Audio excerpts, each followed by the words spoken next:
What's happening, guys? Oxford King here, and in this Path of Exile 2 video, we're going to be going over the Deadeye Glacial Lance CoC crit build. Let's get started.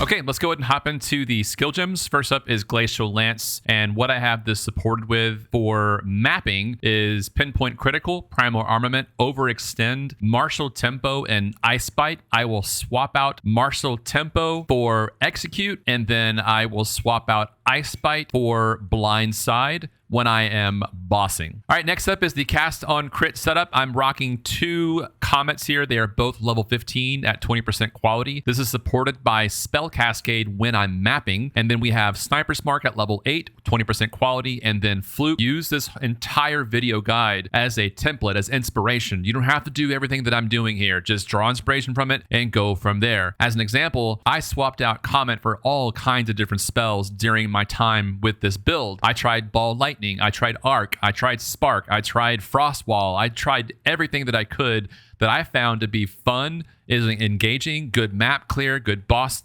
taking down bosses. I tried everything. And for me, I found that Comet ended up being the most fun. It was satisfying to look at, and seeing things like getting smashed on the head with Comet. Just make sure that your cast on crit is max quality, 20%, because if you don't know, the max quality of cast on crit reduces the reservation by 10%. So that expensive 100 spirit cost comes down to 90 spirit when you have it quality. All right, moving over to the Heralds, we have Herald of Ice. Again, this is going to be all max quality. We have support gem of Cold Infusion, Conduction, Coursing Current, Magnified Effect, and Reach. So yes, there is a lot of area of effect with Herald of Ice. If you notice here, we're looking at 65% area of effect. And the reason I'm doing Conduction and Coursing Current is so that whenever the ice explosions happen, all the enemies around it will get shocked. And from those shocks will trigger Herald of Thunder. Now, we are doing a lot of lightning damage already on the build, so you really don't need the shocks, but I find that it actually helps out with damage. Plus, it looks cool to boot, so I left it in. I love it. Moving over to Herald of Thunder, we have a quality 20% Herald of Thunder linked up with Lightning Infusion, Enervate, Long Shot, Calling Strike, and then Biting Frost. Biting Frost is optional. You don't have to have this, especially if you don't have a 6 link. You don't really need this anyways. I just thought a little bit extra damage because everything's gonna be frozen anyway from your Glacial Lance and also all this cold that you're doing. Biting Frost, I felt like was pretty beneficial for Herald of Thunder because it's going to literally strike down and hit those frozen enemies and deal even more damage. But again, it's optional. Moving down to Orb of Storms, we have a 1920 here on Orb of Storms,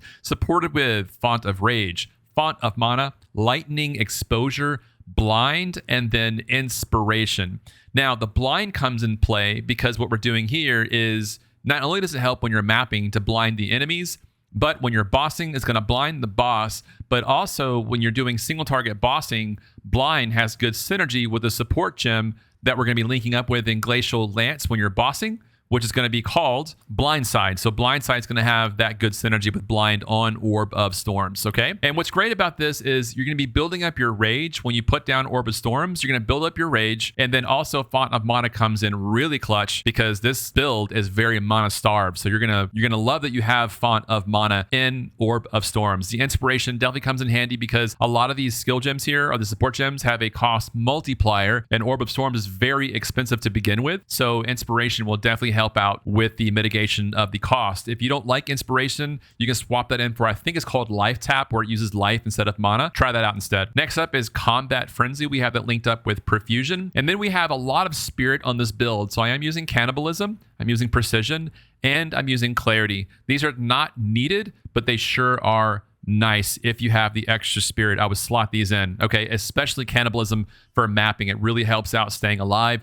Clarity is also huge with a 30% increased mana regeneration rate. So if you can grab these, use them. Next up is Elemental Conflux. Now, this one is optional. This one is 100 spirit cost. If you don't like using this one, I would recommend trying out another cast on crit setup if you want to. You can do a second cast on crit and just take out Elemental Conflux all around. Or you can try out Trinity if you want to over Elemental Conflux. That's also a good choice because Trinity will use cold and lightning and you'll get that resonance up and you'll have that consistent damage, okay? Conflux can be a toss-up because, you know, the elements swapping in and out. You'll have your fire, you'll have ice, and then lightning. And when you get fire, even double fire, you're actually kind of hurting your damage a little bit, okay? So it's a toss-up. Again, you can use this if you want to. So what I did here was I socketed in lightning mastery, cold mastery, and then fire mastery. And then the fourth option here is mysticism. And the reason I did this was for the Comet, right? So what this does is it deals 30% increased spell damage when you have full energy shield. Majority of the time, you're going to have full energy shield. You know, there's going to be times where you'll notice while you're mapping, it's going to get clipped. But bossing, you'll have energy shield all the time because you'll be freezing the bosses immediately. In the last half, they're dead with this setup. So again, you can swap out Elemental Conflux for either Trinity or another cast on crit setup. It's entirely your choice. Next up is Barrage. We have a 6-link Barrage here. Again, max quality. And then we have it linked up with Perpetual Charge, Murderous Intent, Premeditation, Second Wind, and Ingenuity. All right, Second Wind is optional. You don't have to have this, but I will tell you this. I actually slotted this in later towards the lifetime of this build, and I actually ended up liking it because whenever you go to a boss fight and you have just a single Barrage, you're going to end up using the first Barrage when you start the fight. And then you're sitting around waiting and waiting and waiting for the cooldown to come around to use a second Barrage. With Second Wind, you don't have to do that. You just simply click it again and go. And by the time that second one is used, the third Barrage is already coming back around off cooldown. So technically you can get 3 barrages off back to back with Second Wind. But again, it's not necessary, but just realize here that the cost multiplier is 150%. It does get expensive, so just be cautious of that, okay? Ingenuity comes in real clutch because of Second Wind's nasty 50% cooldown recovery rate, so Ingenuity there, all right? Next up is Ghost Dance, and I'm gonna talk to you about this. If you do not have the evasion just yet, okay, if you're lacking 80% evasion, I would go with Wind Dancer instead. Don't use Ghost Dance, okay? I hope you heard this part of the video. The only reason I swapped out Wind Dancer for Ghost Dance is because I do get in between, I don't know the exact numbers, but I'd say in between 78 and 80% evasion without Wind Dancer, okay? So I decided to swap that out for Ghost Dance, which I actually do like because I do have the evasion, and then this here will get me some energy shield when I get hit. So I like Ghost Dance for this reason. Next up is Blink. Okay, so you could use one of 2 travel skills or movement skills. You can use Blink.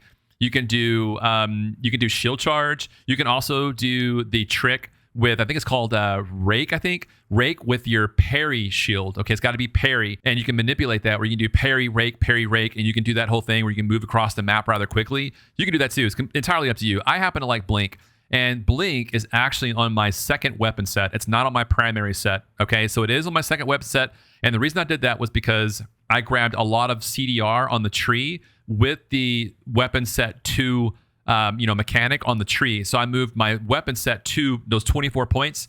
I grabbed them all on the tree for the CDR. And then with this Blink, I have a shield that also has 50% cooldown as well, okay? As for the stats, we are looking at a life of about 1735, energy shield just under 1,000. The mana is over 1,000. The spirit is a very high 377 spirit, a little bit of armor. Now, when I'm standing in town, I have 67 evasion, but when I'm attacking and I have tailwind and I have all the frenzy charges being used, I have close to 80% evasion when I'm attacking. So the 67% is only when I'm standing still, not doing anything, all right? Block chance is 0%. Then we have our resistances, 72, 75, 75, and then 10. And then we have 215 dex, 232 int, and 54 strength. Coming over to the gear, we have the primary weapon here is the Tangle Tongue Forked Spear.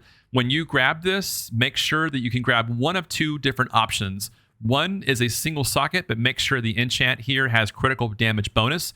2, if you grab one with 2 sockets, make sure you get one of them with critical damage bonus, and the other one try to slot in lightning damage. You can do cold, you can do more physical. It's totally up to you, but lightning damage ended up netting me more damage. So that's the setup that I have here. Also, when it comes to your critical hit chance, try to make sure that you get one with a roll of like 14% and higher. I used to have 2 other of these same weapons, and I had 14%, I had 15, and then a third one dropped for me, and I got it 16. And yes, these weapons here, at least for me, they drop often. I didn't trade for these at all. Although on the trade site, they don't seem to be that expensive right now. That could change. I don't know. Moving over to the helmet, we have a rare helmet. This is going to be energy shield based. And as you can see on screen, it's all energy shield with some life, intelligence, some fire res, a little bit of life regen, and I slotted in fire res for that rune. Moving down to the body piece, you do not need this. It dropped for me after I beat the Arbiter and I ended up using it. But again, you don't need this. All right. You don't have to have this unique. The only thing that I want to tell you is to make sure that you get if you end up going the rare route, the rare body armor route, make sure you get a hybrid of evasion and energy shield.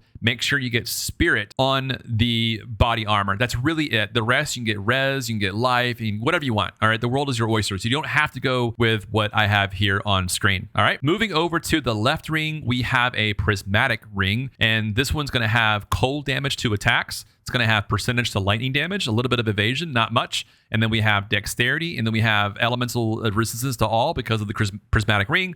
And then we have a big chunk of cold resistance. So pretty basic stuff. The only thing that I would probably change here is getting rid of that flat evasion for a higher number. I would love to have seen, 56, 70, or even 100 flat evasion. That would have been really good, but try to go for the prismatic if you can. Moving over to the right ring, if you notice, this one is an unset ring. And the reason I grabbed this one is because of all the skills that we are using with this build. There's a ton of skills that we're using. Try to grab this if you can. Now, I didn't like this ring at first because without that increased damage, before I corrupted it, it was just a flat, attack damage of lightning, big life pool. Rarity of items found is great. Had dexterity and double res. Pretty good, but not great. It's okay. When I corrupted it though, boom, I got 27% increased damage. So what did I do? I kept it. I didn't keep shopping around for more or crafting for more rings. So I'm like, yeah, this ring will work for me. Moving over to the amulet, we have a unique amulet here, the Beacon of Aziz or Aziz. I'm not sure how to pronounce that. The solar amulet. Now, this one is optional. You have a lot of other options that you could go with here in the unique bracket. But I actually had this drop for me. And when it dropped, I was like, yeah, I'm going to go ahead and keep this, mainly for the fact that, well, there's 2 reasons. One, it gave me a lot of spirit. It gave me 45 spirit, but it also gave me critical hits, ignore enemy monsters, elemental resistances. I felt like that alone elevated my build quite significantly. So I stuck with this one. I also slotted in savagery on the tree. And if you don't know what it does, savagery says 50% increased evasion rating if you've consumed a frenzy charge recently, which we always do, and it grants you an additional maximum frenzy charge. Moving down to the gloves. So you have different options here. You do not have to go with Hand of Wisdom in action. I know that's like a thing in POE2 early access. Like, oh man, you have to have these pair of gloves. Listen, they are amazing. And if you ever get these, just use them. I've had 4 of these already drop for me. I didn't go to the trade website at all and trade for these. They're just dropping.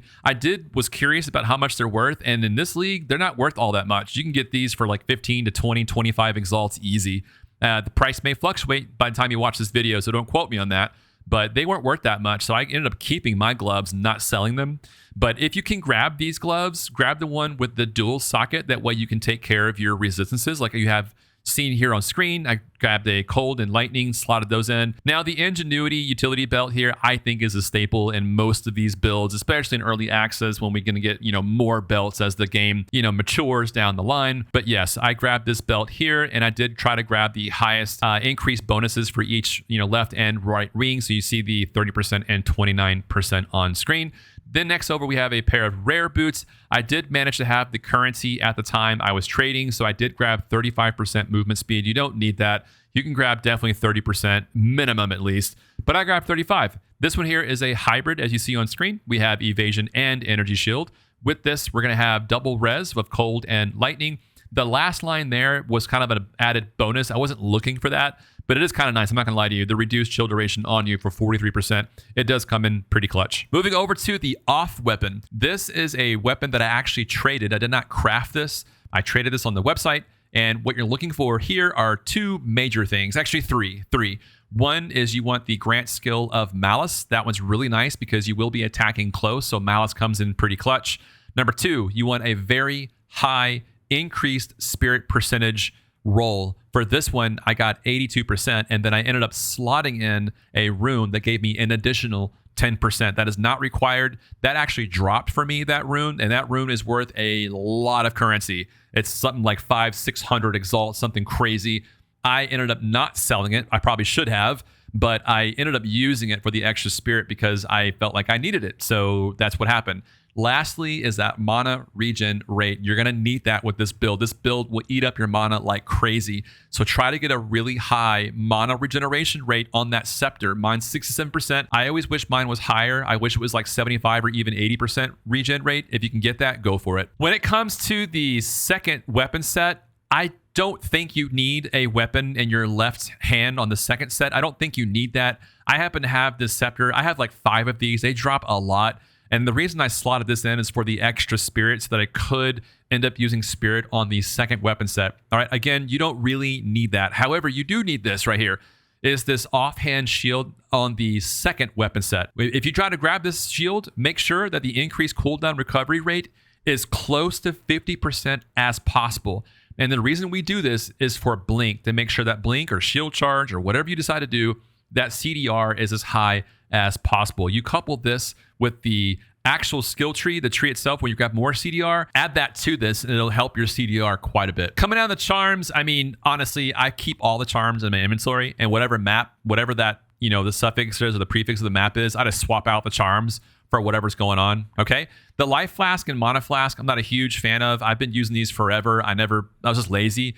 I didn't swap them out, but this is what I have for my life flask, bubbling ultimate life flask of the constant, and the mana one is the sustained ultimate mana flask of the wide. Tabbing over to cosmetics, a lot of you guys are always wanting to know what cosmetics I'm using. So with this one here, we're using the entire set of the Hollowed Keeper set, and this is a set that you can purchase in Path of Exile 2. Coming down to the back attachment, the wings are also Path of Exile 2 wings called bronze-plated dove collar wings. All right, moving over to the passive tree, we are a Deadeye, and I grabbed Gathering Winds and Wind Ward, and then I grabbed Avidity and then Thrilling Chase.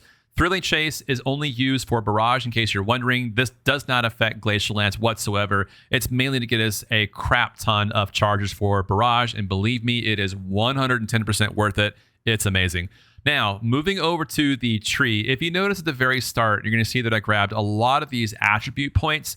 I want to tell you right now, do not do that when you are leveling. Don't do that. When you're leveling, what I did is I grabbed these projectile damage ones all the way up until Honed Instincts, and then I moved into Ailment Chance, into Vile Wounds, and then I moved out of this little tree, and then I started branching down here while leveling to Escape Velocity, the crit stuff. I ended up grabbing Catalysis, and that's what I did. I went down to Acceleration, and then I went to the tree down here for the spear stuff. That's what I did first when I was leveling. All right. Eventually, I would come back and I would refund those points and then grab the attribute points instead and go around it. And then I would make my way up here. Now, what did I grab and why? All right. So coming up here, I made sure to grab this other Frenzy Charge. Okay. Frenetic. And then also grab the Subterfuge Mask. Okay. Now, if you notice on the tree, this right here, Savagery, I ended up slotting that on my amulet because we didn't come down here on my main weapon set. These points you see here, all these intelligence nodes, this is my second weapon set points that went over to CDR here. And then I also did the same thing down here with the second weapon set. I grabbed all this CDR here, and then there's all this CDR here. Again, that is the 24 points for the weapon set 2. So if you want to do that, that's what you'll do. You'll come up here with the weapon set 2 and grab all the CDR here and here. That makes sense? So that's why I didn't grab Savagery with the normal points. I ended up just slotting that in or crafting that in the amulet, Savagery. All right. So that's one Frenzy Charge there. And then I grabbed the other one here. And please take note that these here will give you extra evasion when you consume a Frenzy Charge, which is amazing. So with Savagery plus this, you're getting 90% evasion when you consume a Frenzy Charge, which is all the time. All right, let's go up here where the monk area is. And this is where I ended up grabbing all this crit right here. Then I grabbed Conservative Casting. I went to the right side where it reduces mana cost. I did grab the Crashing Wave for the increased damage if you do a crit.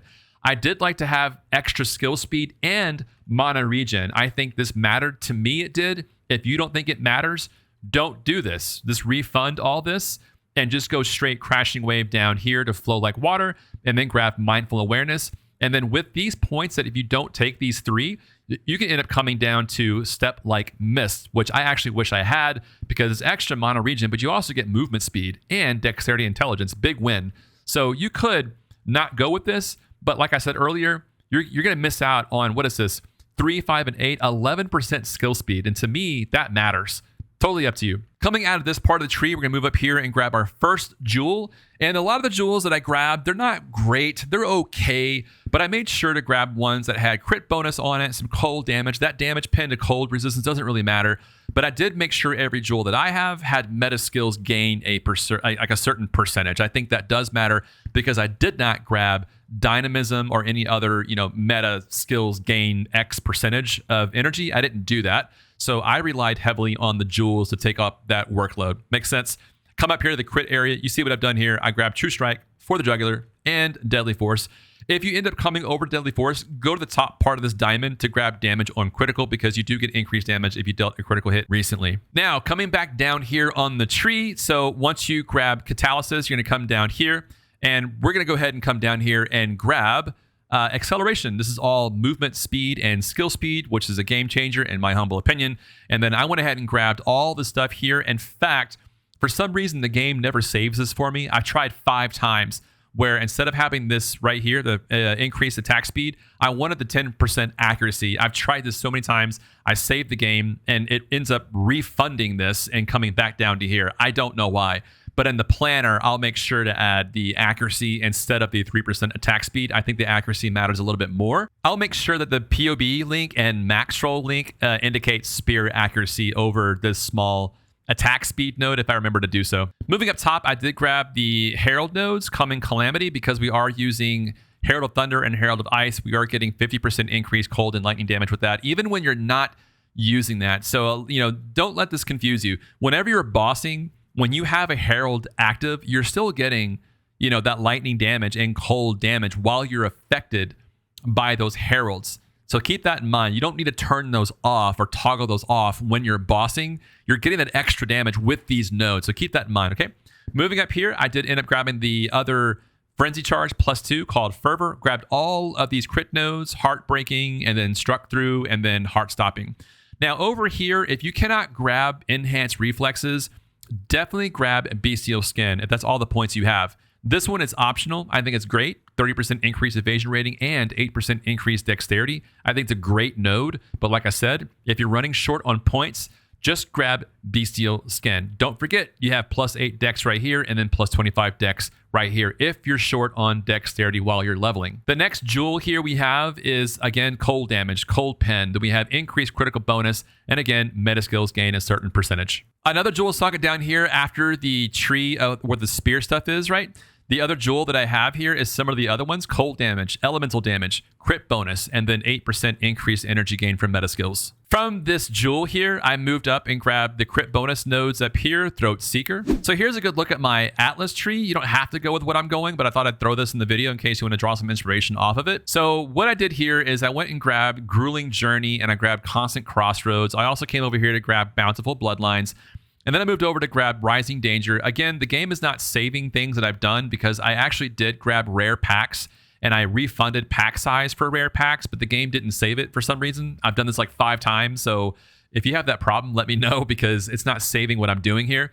I did grab Corrupted Infusion because I corrupt pretty much every waystone that I run. I try to at least. And so this comes in pretty clutch.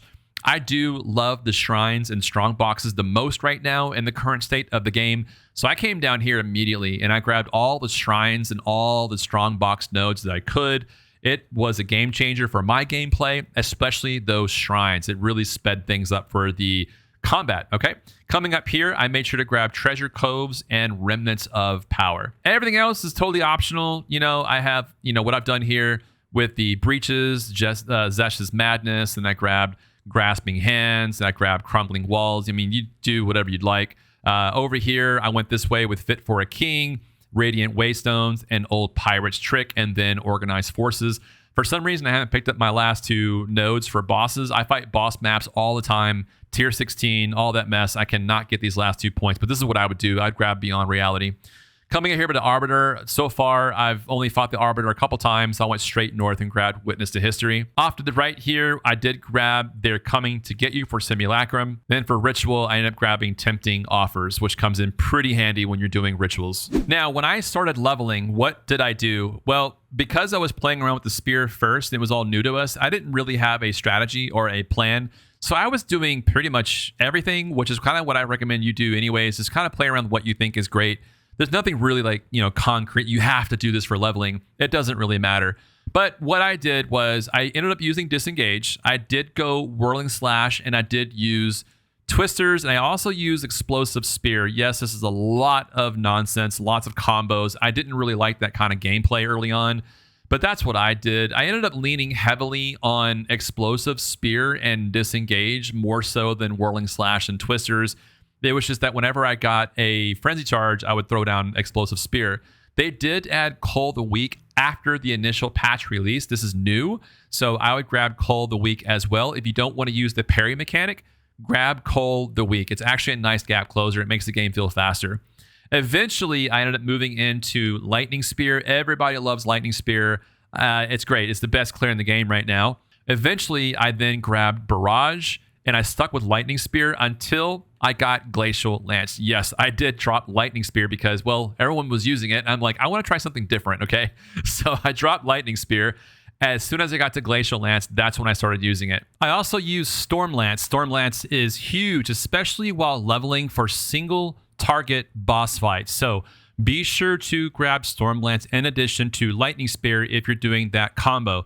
Now, here's a thing that I actually didn't really know until later. It just started clicking with me. I didn't look it up. But Storm Lance needs to detonate somehow. And at the time, I didn't know how to detonate it. So as days and weeks went by, I was like, oh, yeah, I didn't even think about that. But that's with Explosive Spear. That's a good detonator. It even says it in the tag, detonator. So be sure to have Explosive Spear with Storm Lance, and you'll kind of bounce between the two to make sure that Storm Lance actually triggers off and detonates on the bosses. Now, to get Frenzy Charges relatively early, that is, Sniper's Mark, you're going to need this. So at the beginning, you're probably going to have to manually cast Sniper's Mark on packs or on bosses or whatever. So grab Sniper's Mark as soon as you can. And the next one up on the list is Combat Frenzy. This one is absolutely mandatory. So try to get Combat Frenzy as soon as you can. Not only that, but try to quality Combat Frenzy as soon as you can, because the quality will give you up to 20% chance to gain a charge, to get an additional charge. So get it qualityed as soon as you can. That's for leveling. You'll end up sticking with that as you get into later levels anyway. And remember, like I said, grab Wind Dancer. You're going to end up using Wind Dancer probably 90% of the time. And if you don't have enough evasion without Wind Dancer, stick with Wind Dancer forever. But if you end up getting like 80% evasion without Wind Dancer, I would drop this in favor of Ghost Dance. Drop a like, subscribe. We'll see you in the next POE2 build guide. Take it easy.